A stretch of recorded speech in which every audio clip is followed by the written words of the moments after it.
I'm not sure we have as many statesmen or mentors, so to speak, that you can reflect upon and say they're looking forward 30 years, not that they're looking forward to the next election. And it's very hard to determine where it started. I mean, was it sort of conceived in the conflict over civil rights? Was it conceived in the war in Vietnam? Does the split on family values and abortion and gay rights make it impossible to bring people together? What you end up with is unfortunately what we've seen a lot of in the past couple of years, and that is a government that doesn't operate very well. A government that cannot find ways to move policies forward. It used to be that you were an American first and then a party member second. The extremes are not productive. We send our leaders to run government and be productive. And says, look, you know, we have energy independence, for example, health care.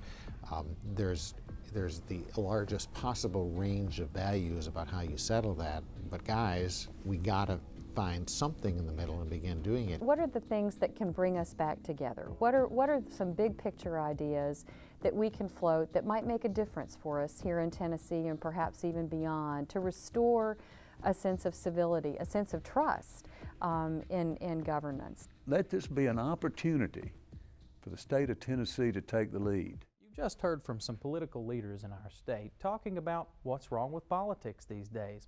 What's wrong with our system of government? No one would argue that politics is by its very nature adversarial. We compete for the right to serve. We belong to political parties with competing agendas. We vigorously debate. We agree to disagree. We stand our ground. The question is all fair in love and politics? Or have we gone too far? When does competition cross that proverbial line? When, for example, does a political campaign become a battleground, not of issues and ideas, but of individuals and ideologies? When does informed disagreement give way to irrational and emotional attacks? When does vigorous debate end and incivility begin? What happened to decency, to mutual respect, to civility in governance?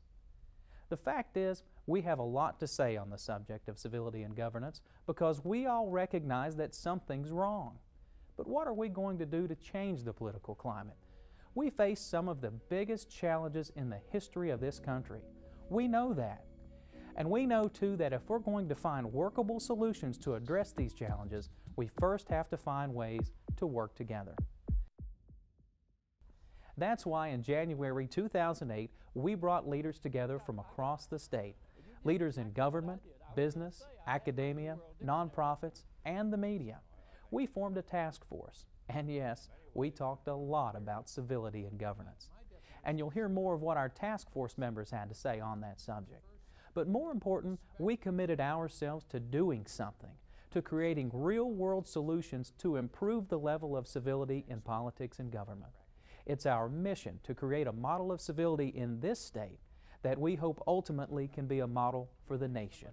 We need to be more civil in Tennessee. We're a civil state, we are civil people. We're a positive people, we're productive people. And we want to encourage our leaders in Tennessee to be positive and productive. The first step in our process is to define our terms.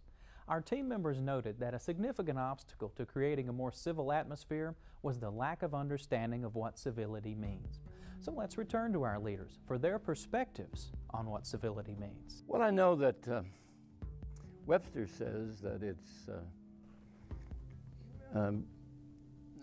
related directly to government, that it's politeness, believe it or not, that it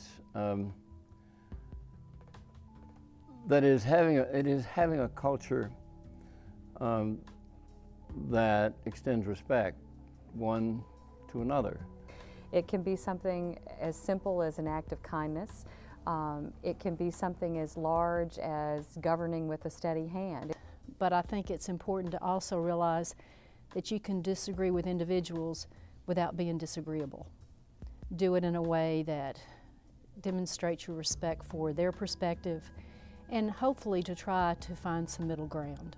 You're elected to try to do something, to make a difference, to try to help, find solutions rather than to stake out positions and draw distinctions rather than trying to find ways that people come together.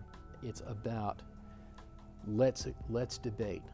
Let's debate about ideas. Let's debate about what's good for our state. Let's debate about what's the future of our state and or our country.